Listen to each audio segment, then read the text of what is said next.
إله إلا الله وحده لا شريك له وأشهد أن محمدا عبده ورسوله أما بعد فإن أحسن الكلام كلام الله وخير الهدي هدي محمد صلى الله عليه وسلم وشر الأمور محدثاتها وكل محدثة بدعة وكل بدعة ضلالة الضلالة في النار من يطع الله ورسوله فقد رشد واهتدى ومن يعص الله ورسوله فقد ضل وغوى اللهم صل على محمد وعلى آل محمد كما صليت على إبراهيم وعلى آل إبراهيم إنك حميد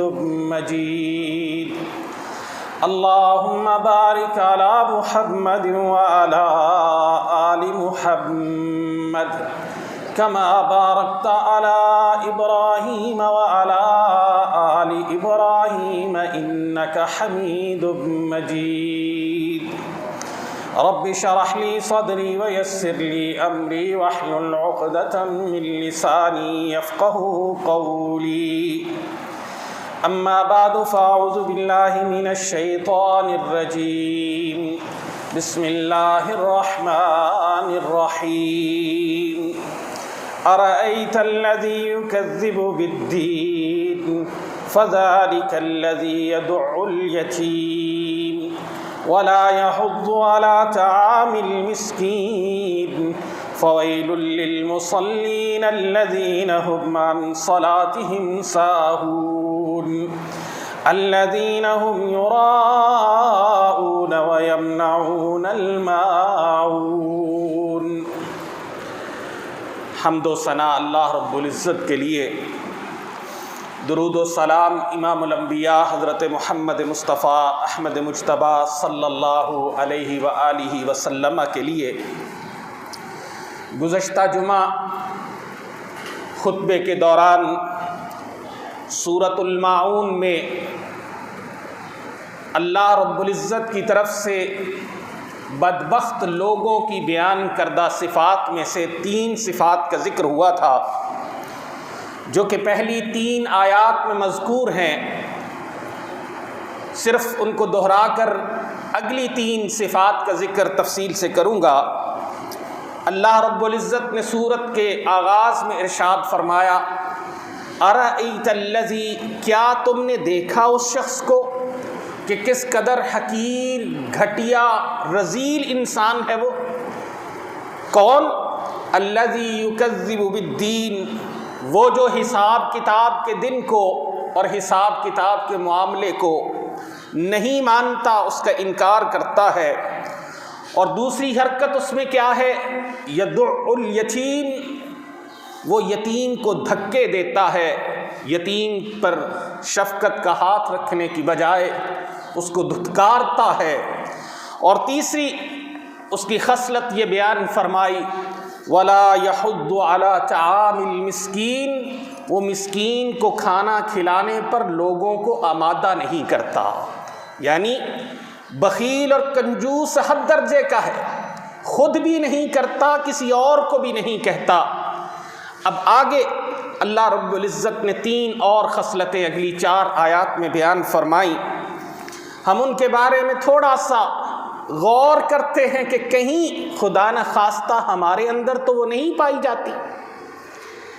چونکہ قرآن حکیم ہمیں جھنجھوڑنے کے لیے، سکھانے کے لیے، ہمیں راہ راست دکھانے کے لیے نازل کیا گیا ہے، اور اس کے اندر ہمارے لیے رہنمائی ہے۔ اس لیے دیکھتے ہیں کہ پیارے آقا علیہ الصلاۃ والسلام جب قرآن حکیم کی تلاوت فرماتے تو آپ صلی اللہ علیہ وسلم جب قیامت کے بارے میں آیات کی تلاوت فرماتے، جنت کا تذکرہ آتا تو آپ رکتے اور جنت کا سوال کرتے، جہنم کا تذکرہ ہوتا آپ رکتے اور جہنم سے پناہ مانگتے۔ اس میں درس کیا ہے کہ قرآن حکیم کی تلاوت بڑے غور سے کی جائے۔ یہ نہیں کہ ہر جگہ پر آپ ایک ہی تصور ذہن میں رکھ لیں، نہیں، بلکہ جیسا مقام ہے ویسا تصور اپنے ذہن میں لائیں۔ اور جیسے ہمارے ایک دوست پچھلے جمعے جب اسی صورت کے بارے میں گفتگو ہوئی تو فرمانے لگے کہ میں نے دیکھا ایک جگہ پہ محفل حسن قرات چل رہی ہے، قاری صاحب لے کے ساتھ، بڑی روانی کے ساتھ، بڑے انداز اور پینترے بدل بدل کے سورت کو پڑھ رہے ہیں، اور تذکرہ کیا کہہ رہے؟ ہلاکت ہو لوگوں کے لیے، تباہی ہو لوگوں کے لیے، اور لوگوں کو کہتے ہیں اس پہ کہیں سبحان اللہ، اور لوگ جھوم رہے ہیں۔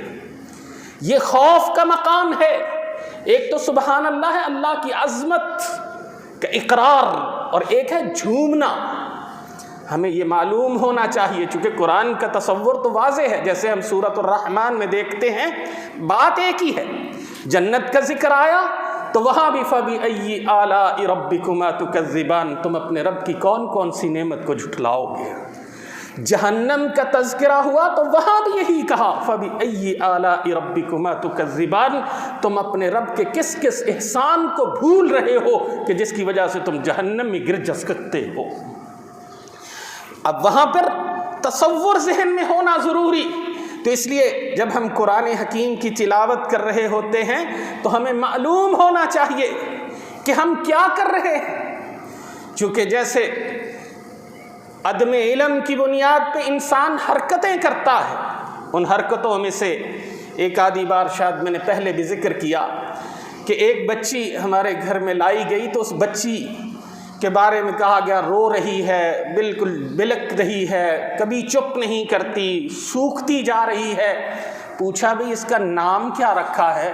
کہا اس کا نام ہم نے رمیم رکھا ہے، را میم یا میم۔ اب قرآن حکیم کہاں سے دیکھا جی؟ قرآن حکیم میں یہ لفظ تھا، قرآن حکیم میں تو فرعون کا لفظ بھی آئے گا، تو کیا کسی کا نام فرعون رکھ دیں گے؟ اب رمیم کا معنی ہے وہ ہڈیاں جو گل سڑ کر بالکل ریزہ ریزہ ہو جائے۔ اب آپ ہر وقت اس کو یہی کہیں گلی سڑی ہڈی، تو اس پر اثر پڑے گا۔ اس لیے قرآن حکیم سے استفادہ کرتے وقت آپ کو یہ لازم ہے کہ آپ اس کے اتار چڑھاؤ، مفہوم، اس کے معانی پر غور کریں۔ اس لیے اللہ رب العزت نے اگلی 3 صفات میں جو پہلی صفت ذکر کی وہ کیا فرمایا؟ فَوَيْلٌ لِّلْمُصَلِّينَ الَّذِينَ هُمْ عَنْ صَلَاتِهِمْ سَاهُونَ، تباہی اور بربادی ہے ان نمازیوں کے لیے جو اپنی نمازوں سے غفلت برتتے ہیں، یا اپنی نمازوں میں غفلت برتتے ہیں، دونوں معنی ہو سکتے ہیں، کیونکہ احادیث اور مفسرین کی تشریحات کے مطابق جب تفصیل میں جائیں گے تو یہ دونوں مفہوم اس سے نکل سکتے ہیں۔ اب یہاں پر بھی ایک عجیب واقعہ، ایک منافق سے کسی مومن کی بحث ہو رہی تھی، اس نے کہا بھئی آؤ نماز پڑھتے ہیں، تو اس نے کہا تم نے قرآن میں نہیں پڑھا کہ قرآن میں ہے فَوَيْلٌ لِّلْمُصَلِّينَ، تباہی ہو، ہلاکت ہو، بربادی ہو نمازیوں کے لیے، تو میں نماز پڑھ کے کیوں تباہی بربادی اپنے ذمے لے لوں؟ اس نے کہا یہاں پہ مت رکو، اگلی آیت کو مکمل کرو، بات سمجھ آ جائے گی۔ اگلی آیت کو ملائے بغیر نہیں پڑھنا۔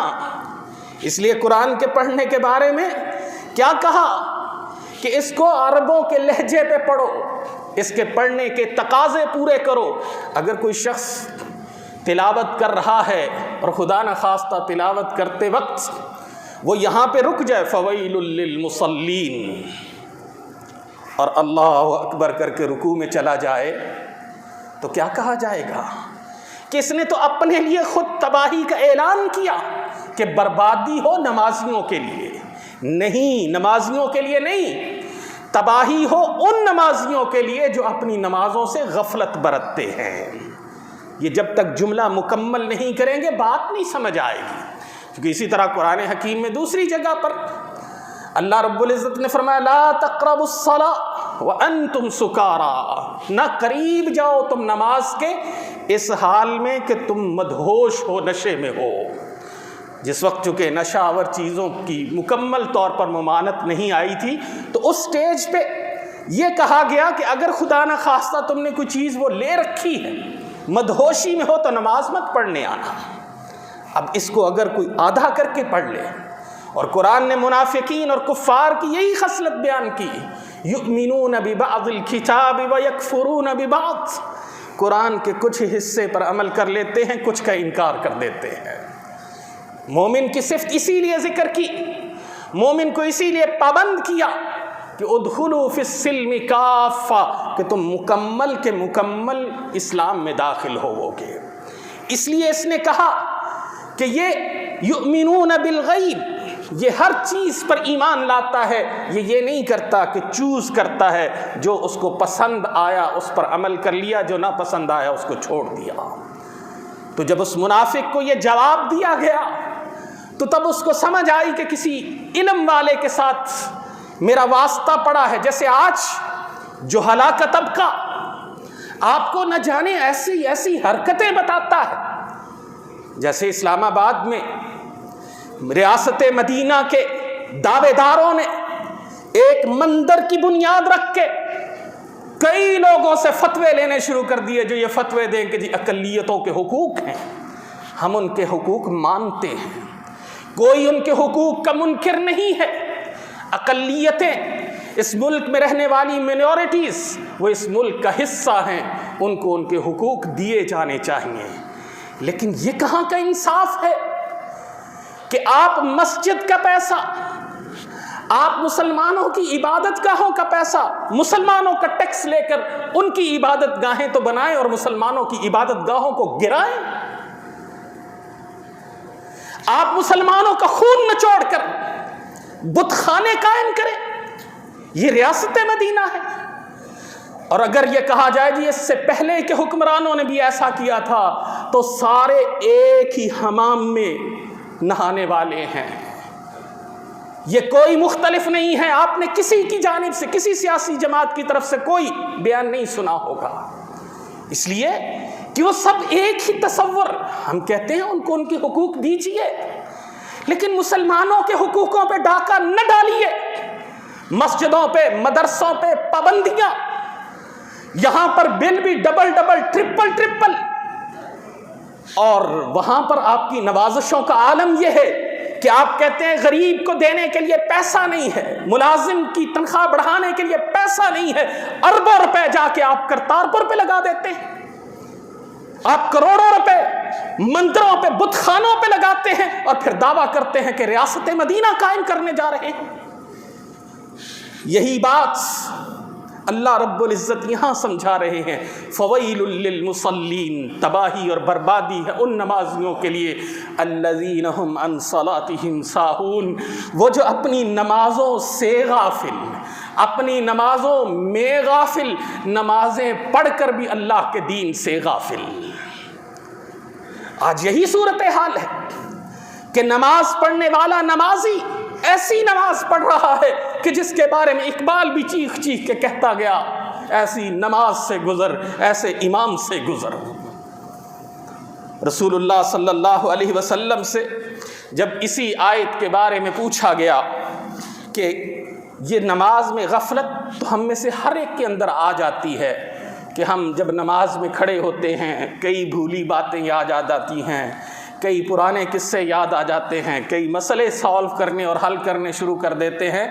تو صحابی رسول حضرت سعد بن ابی وقاص رضی اللہ تعالی عنہ سے ان کے بیٹے سوال کرتے ہیں کہ بتائیے کہ یہ جو چیز ہے یہ تو ہر انسان کے دل میں آ جاتی ہے، تو قرآن کی اس آیت کا کیا مطلب ہے؟ ہلاکت ہو، تباہی ہو، جہنم ہو ان نمازیوں کے لیے جو اپنی نمازوں میں غفلت برتتے ہیں یا اپنی نمازوں سے غفلت برتتے ہیں۔ تو انہوں نے جواباً فرمایا کہ اس سے مراد یہ ہے انما ہوا اضاعۃ الوقت، اس سے مراد یہ ہے کہ آپ نماز کا وقت ضائع کر دیں۔ اور کیسے ضائع کر دیں؟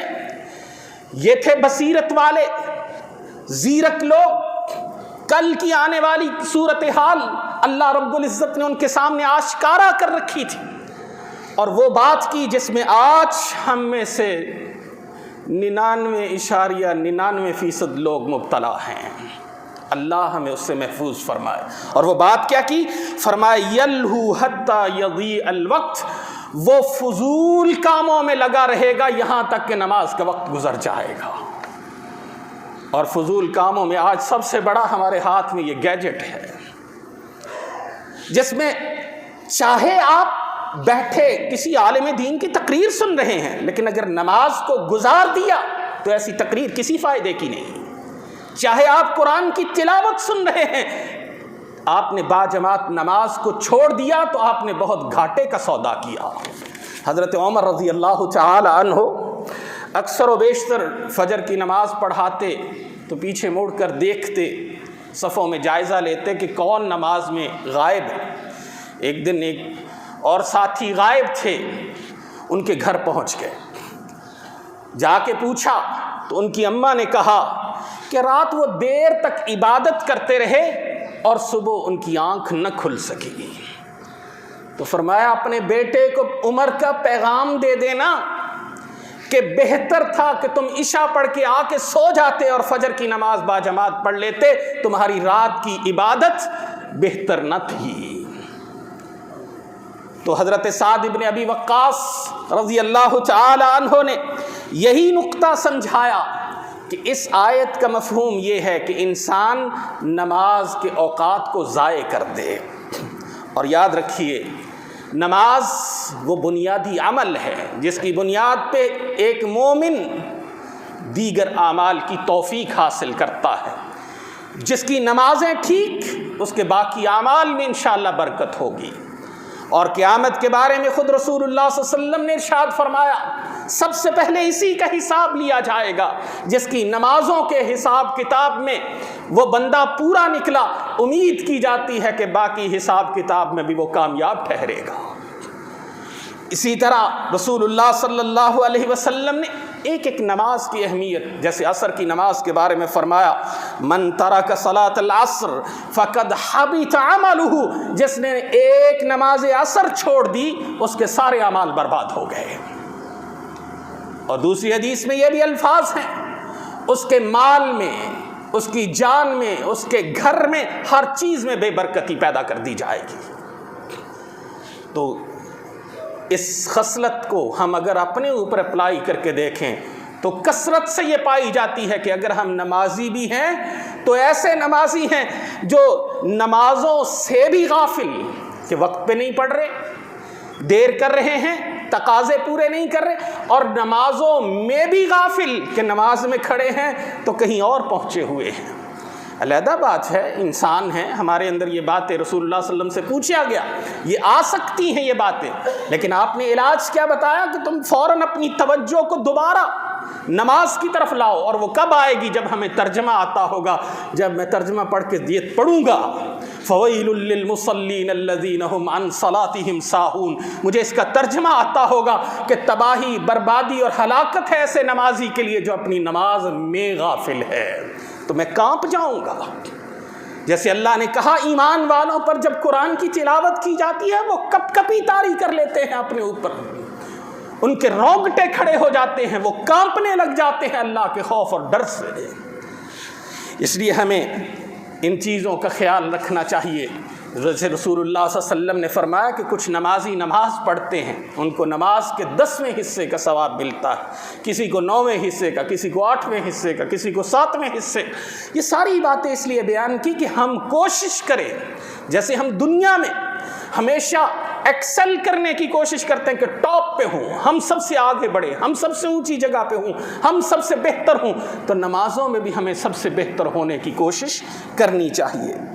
اگلی صفت جو اللہ نے بیان فرمائی وہ بھی بڑی خطرناک ہے، فرمایا الذین هم یراؤون، وہ گھٹیا لوگ کون ہیں؟ وہ جن کے لیے ہلاکت اور تباہی ہے کون ہیں؟ ان کی یہ 5ویں صفت یہ ہے، ہم یراؤون، جو بھی عمل کرتے ہیں وہ دکھلاوے کے لیے کرتے ہیں۔ آپ نے دیکھا ہوگا بہت سارے ڈرامے بازوں کو کہ جو اپنی نمازوں کے سجدوں تک، دعاؤں تک کی بڑی بڑی ویڈیوز بنا کر صرف اس لیے عام کرتے ہیں کہ لوگ ان کے بارے میں کہیں بڑے شریف لوگ ہیں۔ یہ تو چلو بڑی سطح پہ ہو گیا، چھوٹی سطحوں پہ بھی لوگ، آپ بہت سارے مواقع زندگی میں ہم سب کے سامنے آتے ہیں آپ ان مواقع میں بہت سارے لوگوں کو دیکھیں گے کہ لوگ اپنی نمازیں، اپنے روزے، اپنے حج، اپنی زکاتیں، ان کی ادائیگی کا کریڈٹ لے کر صرف یہ ثابت کرنے کی کوشش کرتے ہیں کہ ہم بڑے عظیم لوگ ہیں۔ اللہ رب العزت نے منافقین کی یہ خصلت بیان کی سورۃ النساء کے اندر کہ وَإِذَا قَامُوا إِلَى الصَّلَاةِ قَامُوا كُسَالَىٰ، جب وہ نماز میں کھڑے ہوتے ہیں بڑے سست کھڑے ہوتے ہیں۔ حضرت عمر رضی اللہ تعالی عنہ نے ایک شخص کو کھڑے دیکھا نا، کہ جو سر جھکائے ہوئے بظاہر اپنے اوپر بڑا غلبہ کر کے یہ ظاہر کرنے کی کوشش کر رہا ہے کہ میں بڑی خشوع و خضوع سے نماز پڑھ رہا ہوں۔ کہا خشوع و خضوع سے اس سے تعلق نہیں، خشوع و خضوع کا دل سے تعلق ہے۔ دکھلاوا آ گیا، عمل برباد۔ تو اللہ فرماتے ہیں کہ یہ منافق کیا کرتے ہیں، جب نماز میں کھڑے ہوتے ہیں تو سستی کے ساتھ یراؤن الناس، صرف لوگوں کو دکھانے کے لیے، ولا یذکرون اللہ الا قلیلا، اللہ کا ذکر بڑا تھوڑا کرتے ہیں، اللہ کا ذکر بڑا تھوڑا کرتے ہیں۔ ریا، دکھلاوا، دنیا کو دکھانے کے لیے عمل اگر بڑے سے بڑا بھی کیا تو برباد، اس کا کوئی اجر نہیں، کیونکہ اللہ رب العزت فرماتے ہیں، حدیث قدسی ہے کہ انا اغنی الشرکاء عن الشرک، اگر میرے ساتھ کسی اور کو شریک کرو گے میں اپنا حصہ چھوڑ دوں گا، میں یہ کہوں گا تم اسی سے حصہ، اسی سے جزا لے لو۔ اور وہ طویل حدیث جھنجھوڑ دینے والی سیدنا ابو ہریرہ رضی اللہ تعالی عنہ جب بیان کرتے تو رو رو کے برا حال ہو جاتا کہ جن لوگوں سے جہنم کی آگ کو بھڑکایا جائے گا کون ہوں گے؟ وہ قاری قرآن جس نے دنیا کو قرآن سنایا اس لیے کہ لوگ کہیں کیا عالم ہے، کیا قاری۔ وہ سخی جس نے مال دنیا میں اس لیے بانٹا کہ لوگ کہیں کتنا سخی ہے۔ وہ مجاہد کہ جس نے اپنی جان اللہ کے سپرد اس لیے کی کہ لوگ کہیں کتنا مجاہد، کتنا بہادر، کتنا عظیم آدمی تھا۔ فرمایا ان تینوں لوگوں سے جہنم کی آگ کو جلایا جائے گا۔ تو گویا کہ ریا وہ عمل ہے، دکھلاوا وہ عمل ہے کہ بڑے سے بڑے عمل کو کھا جاتا ہے، جیسے آگ خشک لکڑیوں کو کھا جاتی ہے، جیسے دیمک بڑی بڑی عمارتوں کو گرا کر ریزہ ریزہ کر دیتی ہے، اسی طرح ریاکاری ہمارے سارے اعمال کو برباد کر دیتی ہے۔ اس لیے رسول اللہ صلی اللہ علیہ وسلم نے اصول کیا دیا؟ انما الاعمال بالنیات، عملوں کا دار و مدار نیتوں پر ہے۔ کس کے لیے کر رہے ہو؟ دنیا کو دکھانے کے لیے، دنیا سے مفاد حاصل کرنے کے لیے تو تمہارے عمل برباد، اور اگر اللہ کو راضی کرنے کے لیے، بخاری کی حدیث ہے ایک بندہ راستے سے گزر رہا ہے، ایک ٹہنی راستے میں لوگوں کے لیے تکلیف کا باعث بن رہی تھی، اس نے ٹہنی کاٹ کر یا ٹہنی پڑی ہوئی وہاں سے اٹھا کے دوسری طرف کر دی، فرمایا جنت میں داخل ہو گیا۔ چھوٹا سا عمل اخلاص کی بنیاد پر ہے، جنت میں لے جائے گا۔ بڑے سے بڑا عمل ہے اور اگر اس میں ریا آ گئی تو برباد ہو جائے گا، اس کی کوئی حیثیت نہیں ہوگی۔ چھٹی صفت بڑی خطرناک، فرمایا وَيَمْنَعُونَ الْمَاعُونَ، وہ عام استعمال کی چیزیں بھی ایک دوسرے کو دینے سے گریز کرتے ہیں، نہیں دیتے۔ معون بڑا وسیع مفہوم ہے عربی زبان میں، اس سے مراد پانی بھی ہے، عام ضروریات کی چیزیں بھی ہیں، ہوا بھی ہے، جیسے رسول اللہ صلی اللہ علیہ وسلم نے فرمایا 3 چیزیں اس میں تمام انسان شریک ہیں، یہ ان کی مشترکہ ملکیت ہے، کوئی ایک ان پر قابض نہیں ہو سکتا۔ فرمایا الماء والکلأ والنار، پانی، گھاس یا جو سبزہ ہے وہ، اور اسی طرح آگ، کہ ان پر کسی ایک کا کنٹرول نہیں ہو سکتا۔ اب ان پر کوئی شخص اگر قابض ہو جاتا ہے، دوسروں کو استعمال نہیں کرنے دیتا، تو وہ بھی اسی زمرے میں آتا ہے۔ اور اسی طرح جو لوگ عام ضرورت کی چیزیں ایک دوسرے سے چھپاتے پھرتے ہیں، گھروں میں یہ بہت حرکتیں، ساس اپنی بہو سے، ایک بھابھی اپنی نند سے، ایک اپنی دوسری دیورانی اور جٹھانی سے، اور کئی دفعہ مرد بھی اس حرکت میں شامل ہوتے ہیں، ایک دوسرے سے چیزیں چھپا رہے ہوتے ہیں۔ نہیں، ان کو استعمال کے لیے ایک دوسرے کے ساتھ شیئر کریں، خود بخود برکتیں آئیں گی۔ رسول اللہ صلی اللہ علیہ وسلم نے، لمبی حدیث ہے بخاری اور مسلم کی، آپ نے فرمایا کہ وہ شخص جس نے کسی دوسرے کا پانی روکا ہوگا، اس کے پاس ضرورت کا پانی ہوگا لیکن وہ دوسرے کو نہیں دے گا، فرمایا قیامت والے دن اللہ اس سے اپنے فضل کو روک کر کہیں گے دنیا میں تو نے میرا فضل دوسروں سے روکا تھا، آج میں تمہیں اپنے فضل سے محروم کرتا ہوں۔ تو یہ صفات ہمیں غور کرنا چاہیے، کہیں مکمل یا جزوی طور پہ ہمارے اندر تو نہیں، اگر ہیں تو ہم فی الفور ان کو ختم کریں۔ قیامت کو جھٹلانا، یتیم کو دھتکارنا، دھکے دینا، مسکین کو کھانا نہ کھلانا اور نہ اس پر آمادہ کرنا، نماز غفلت کے ساتھ پڑھنا یا نماز پڑھنے میں غفلت کرنا یا نماز پڑھنے سے غفلت کرنا، یا دکھلاوے کی بنیاد پر لوگوں کو دکھانے کے لیے محض ریاکاری کے لیے کام کرنا، یا پھر چھٹی بات کہ لوگوں کو عام ضروریات کی چیزیں بھی استعمال کرنے کے لیے نہ دینا۔ اللہ سے دعا ہے کہ اللہ تعالی ہمیں ان تمام بری خصلتوں سے بچنے کی توفیق عطا فرمائے۔ سبحان ربک رب العزت عما یصفون۔